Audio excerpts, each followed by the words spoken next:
Saya mendengar kabar berpulangnya Glenn Fredly Rabu malam. Saya tengah bersiap menuju live Mata Najwa di studio ketika Dr. Tompi menyampaikannya. Tidak mungkin, mana mungkin. Saya masih berupaya menyangkal apa yang saya dengar dari Dr. Tompi. Sampai akhirnya saya menyerah dan kami bertangis-tangisan di telepon. Terakhir kami saling berkabar ketika Narasi mempersiapkan konser musik donasi di rumah aja. Kakak Glenn memang sakit ketika itu. Karenanya ia menyampaikan pesan meminta maaf tidak bisa tampil. Trio Lestari hanya muncul dengan Tompi dan Sandi Sandoro saja. Tapi kakak Glenn sempat mengirimkan video rekamannya bernyanyi Rumah Kita. Itu video penampilan terakhirnya, kata Dr. Tompi ke saya. Saya ingat beberapa kali mengingatkan untuk mengirim video rekamannya menyanyikan Rumah Kita. Sudah buat videonya, ditunggu ya kak, kalau belum ada kakak Glenn Fredly belum lengkap video ini. Berulang kali saya menerornya ketika itu. Video itu akhirnya ia kirimkan. Dan baru kemudian saya tahu, ia menahan sakit saat menyanyi dan merekam dirinya sendiri menyanyikan lagu Rumah Kita. Saya membaca lagi percakapan itu. Tambah hancur hati saya. Ya Allah, andai saja saya tahu itu akan menjadi percakapan terakhir kami. Saya mengenalnya sejak lama. Berulang kali ia tampil di Mata Najwa. Dan ia tidak pernah hanya bicara tentang musik. Kakak Glenn bicara banyak hal lain tentang demokrasi, toleransi, dan pentingnya berbagi kasih. Kami juga sempat berkeliling. Ia pernah ikut saya ke Makassar dan saya pernah ikut kakak Glenn ke Ambon.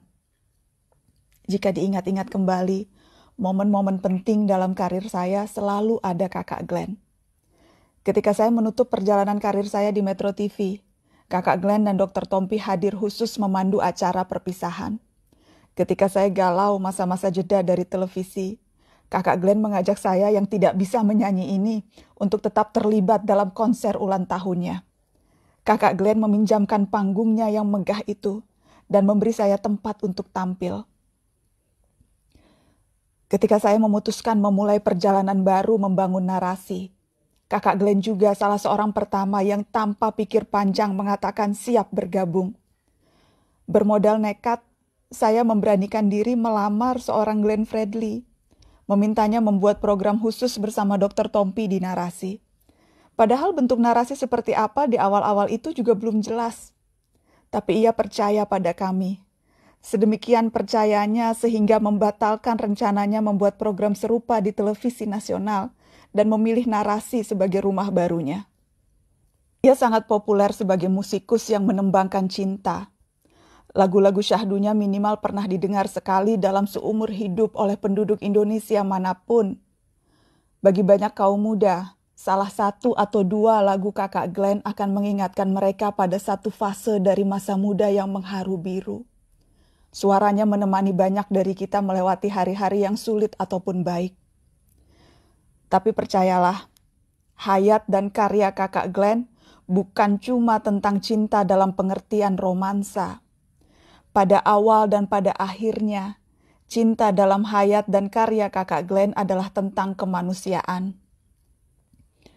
Saya pernah mengajak kakak Glenn tampil di Syihab-Syihab bersama Abi Quraish Syihab. Ketika itu bulan Ramadan, kami bertiga hadir di Masjid Bait Al-Quran, menunggu berbuka puasa sambil berbincang tentang keberagaman dan kemanusiaan.